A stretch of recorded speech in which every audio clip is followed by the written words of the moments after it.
Hi! Today I would like to show you how you can transfer files from Nokia T20 to an Android device. Firstly, open Play Store on both devices, tap on the search bars and type in Send Anywhere. Then install this free app from this developer and open it.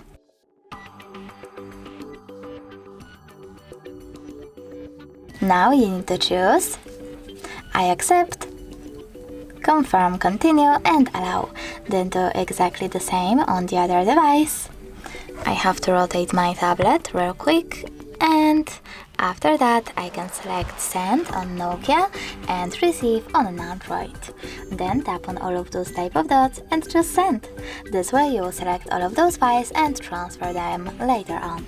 It will take a long time though, so I will go with only one photo. Just send and stop got it. As you can see from here, we have two ways to connect. We can input this key here and tap on receive or scan QR code. If you want to scan it, tap on this scanning icon on an Android, choose while using the app or only this time and point your device's camera at the code.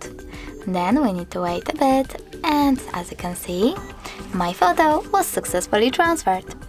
Thanks so much for watching. If you enjoyed this video, don't forget to leave a like, comment and subscribe.